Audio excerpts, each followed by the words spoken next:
Hey, you all. Thank you so much for tuning in to Carol's Daily Sauce. I am back today. I almost, let me put my computer straight as I am filming off of my computer on today.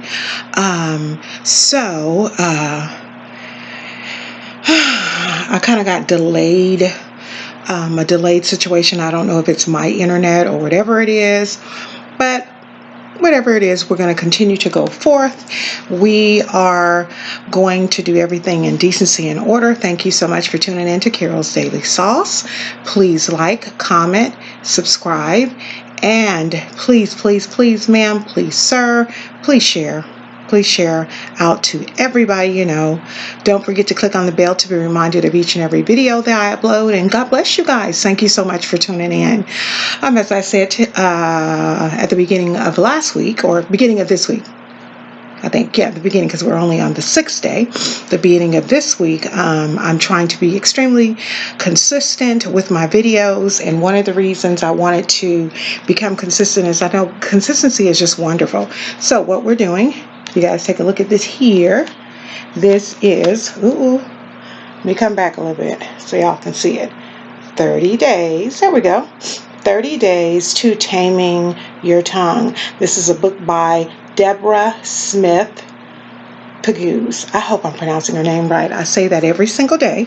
All of the information will be in the description box. We are on day 6. What I normally do is I read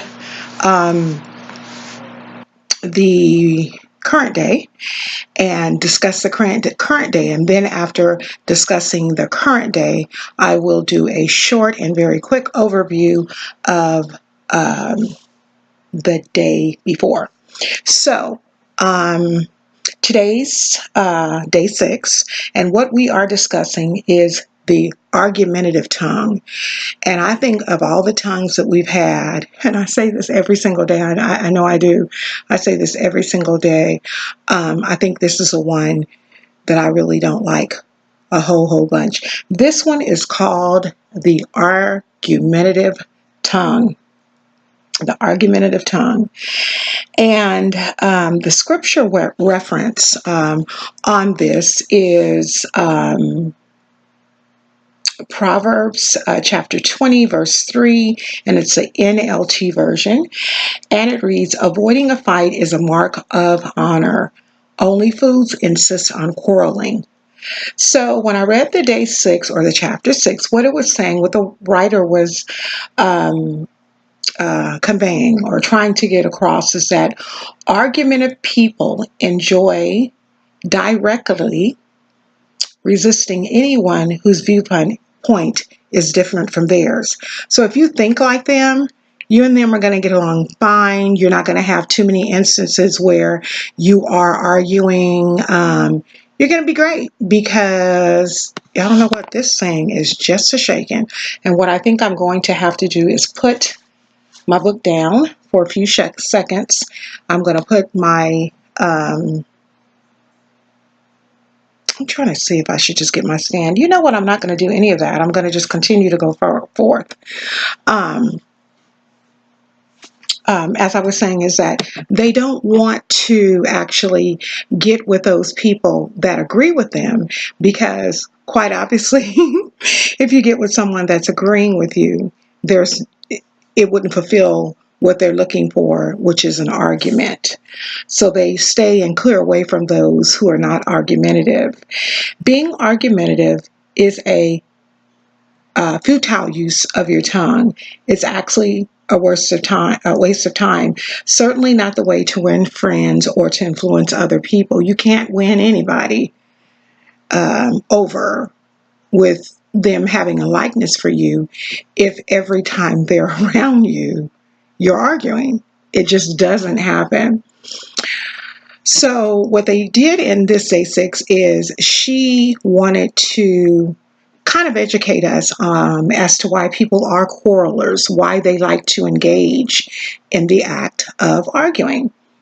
Many people grew up in a home where arguing was just as a pattern of bathing.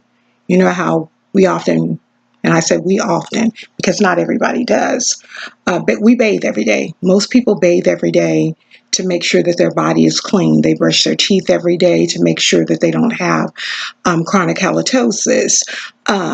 So we do things daily and they become habits. So they become patterns.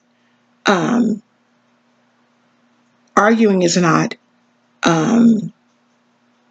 a pattern. It should not be a pattern, but unfortunately for argumentative people, it does end up being a pattern. The writer mentioned that she has a brother, and she said that her brother almost always tries to draw people into discussions that often end up in an argument. When he runs out of points to put back and forth, and then he has no logical response or no rebuttals, he starts to personally attack them. He starts to personally attack their character and then does name calling. What I want to know is how many of you all can remember or have experienced or still experiencing that type of behavior for someone in your life? If you are, pray for them. Continue to pray for them because, as it said, one of the reasons people do it is because that's all they've seen coming up. Another reason is people resort to arguing to bolster and build up their own self-worth. They can only feel good about themselves when they're attacking persons and the validity of their opinions, their philosophies, or their beliefs. And their intent, meaning the argumentative person's intent, is to try to maneuver them and engage them into an argument so that the argumentative person can defend their position, therefore letting you know that he or she is questioning their self-worth. I have often said this. I don't understand how a person would or could engage in arguing, engage in yelling, engage in name calling, and get some sort of personal gratification from it. I think that's the sickest thing in the world, but that's only my opinion. I don't understand. I really cannot believe that there are actually people in this world that get a kick out of arguing. But I know I had read and heard people say several times before that folks do get a kick out of arguing. They get a kick out of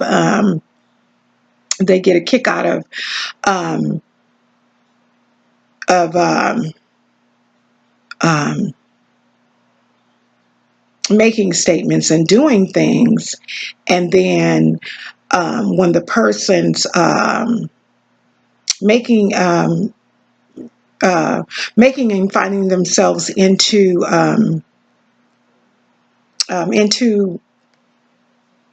what am I trying to say? I guess placing themselves in, you guys, I'm sorry, I'm looking over to the side because my internet connection just went out and I don't want to not be recording. However, the camera is still going. It is my prayer that we are still recording. We are now connected again.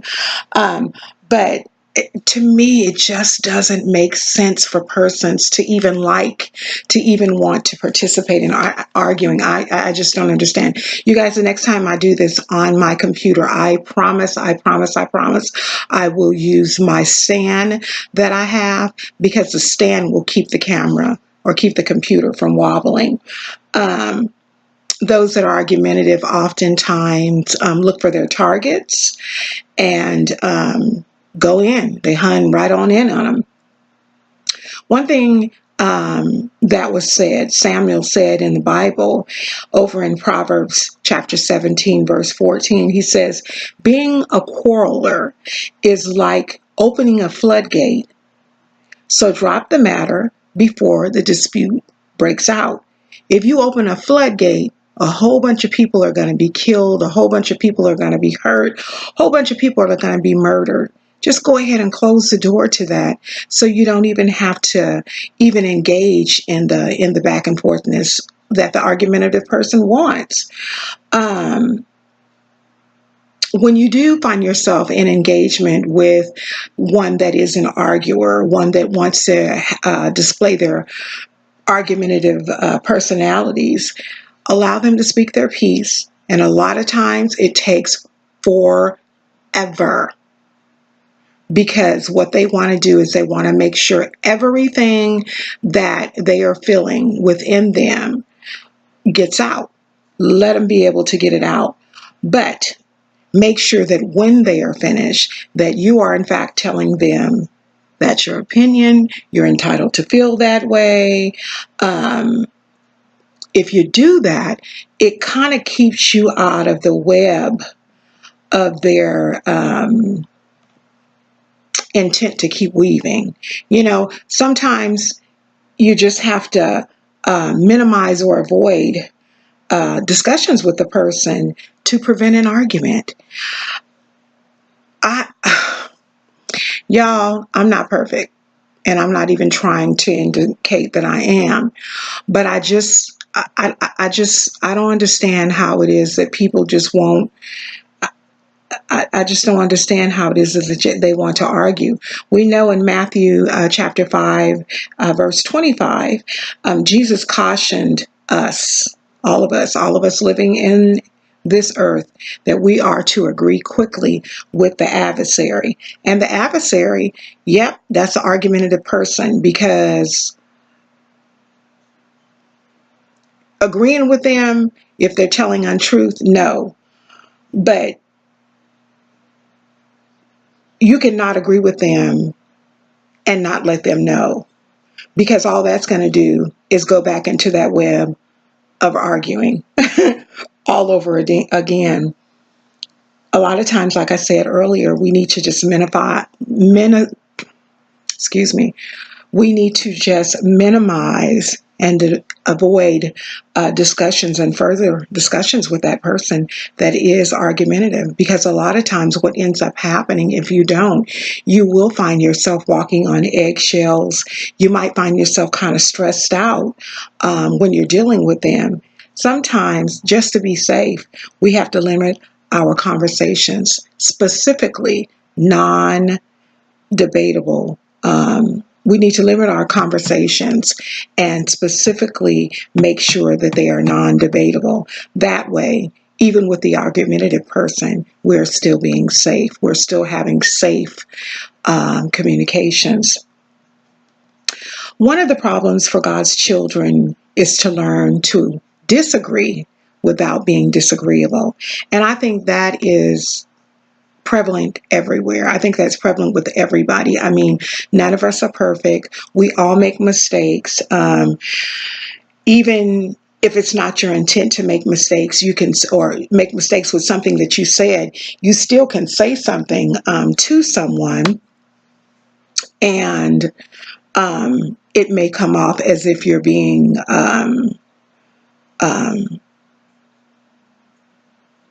argumentative. And that, like I said, that's not always the intent. When we glorify God, we remain loving. I'm going to add some more on that. We remain understanding. We have a greater level of patience for dealing with people. When we disagree with people, when we disagree with their views and their values and the values of unbelievers, it kind of makes it hard for us to be a good witness. It kind of makes it really, really hard for us to be a good witness.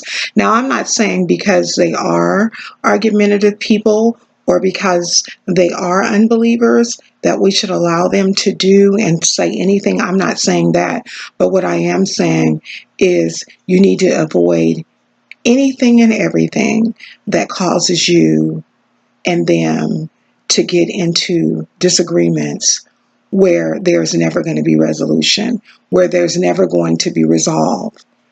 You need to just not even get into it at all. We have to be careful how we disagree. because we can compromise our testimony. We definitely can.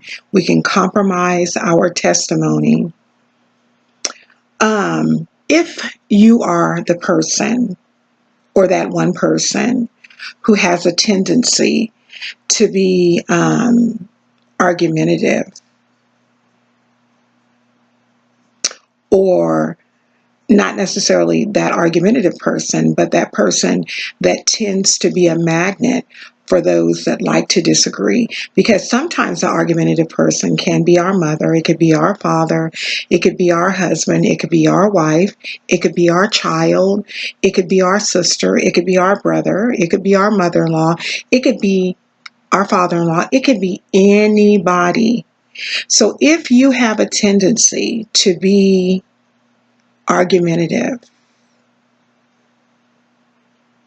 or if you have a tendency to be the one who is always the receiver of the argumentative, whatever. I know I've said on several occasions with a person that I know has an argumentative personality, I always say, so did it feel good for you to regurgitate on me? And now when I look in this book, I know that's not what I'm supposed to be saying. I know that every time I say that, it does nothing but lead into more in-depth argument and a longer argument. So I'm really, really, really grateful for this book. I'm really, really grateful for this book because I'm telling you guys, the last couple of days, I've gotten so much out of what I've been reading. So if you're one to have the tendency to be the receiver of what the argumentative person is delivering, remember that it costs you absolutely nothing to respect the person's opinion. Respect the person's opinion just for the simple fact that you might mess up a witness. Respect their opinion because you know that they are an argumentative soul. Respect their opinion because you don't want it to keep going on and on and on and on. This has been great. This has been a study of the argumentative tongue, day 6 of 30 days to taming our tongue. Today's affirmation is, I will resist becoming contentious by respecting everyone's right to have his own values and views. That's a good one. Respect the right of people, whether you agree or not. Respect the right of people. So we're also going to go over, like we always do, the day befores. I usually try to give about 3 really, really quick pointers for the day before discussion. As we remember, day 5 was about the divisive tongue and how we are to be peacemakers, okay? Remember, the scripture said in Matthew 5 and 9 that blessed are the peacemakers, for they shall be called the children of God. We know that in our discussion that Satan's job, or the enemy's job, remember I told you guys I refer to him as the enemy, his job is just to divide and attempt to conquer, okay? So if his job is to divide and attempt to conquer, quite naturally, when he is taking you through the trials and tribulations of interacting or being that person with the divisive tongue, whatever it is that you are saying and delivering, it is going to be pretty bad, something that's going to cause a reaction, and not necessarily a good reaction. So I don't have my notes, but I remember they were asking in the divisive tongue if this was a really short chapter, if what you have been saying here recently about anybody, are you sowing seeds of discord? That's something really, really to look and think about. Distinction and division can be so ingrained in people that they embrace them as normal. If distinction and division is in a person and received as normal, that person most definitely needs prayer. So if you know somebody who's operating in that, in that, continue to pray for them. Lastly, and definitely not least, because this has been some good nuggets. As you recall, the last time you used your tongue as a tool of divisiveness, please excuse the dogs. Consider what excuse you might be able to use for having doing so. And ask yourself, are you ready to repent for the sin that you committed in doing that? That's been it, you guys, for our day 6 of the Argumentative Tongue and the overview of day 5 of the divisive tongue. Y'all, this is a really, really good book. All right, so I'm going to go ahead and hold the book up one more time so that you all can see it. Let's go back. I think I did it. I went over here and went back so that you all can see it. There it is. It's kind of cockeyed. There it is. Let me come up a little bit. There we go.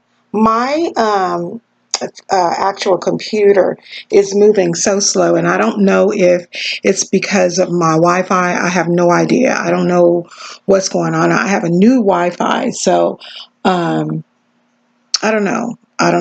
But I'm just grateful that I have it so that I can do these videos and get this out to you. That has been day 6 of 30 Days to Taming the Tongue. I will have all of the information on where you can purchase the book, some little tidbits of what we discuss in this video, and just a whole bunch of good stuff in that description box. Thank you so much for tuning in to Carol's Daily Sauce as we study 30 Days to Taming the Tongue. You all be blessed, be encouraged. And thank you. Please like, comment, and subscribe. And don't forget to share. Also, don't forget to click on the bell to be reminded of each and every one of the videos that I upload. Thank you once again for tuning into Carol's Daily Sauce. Talk to you all real soon. Bye-bye. Mwah.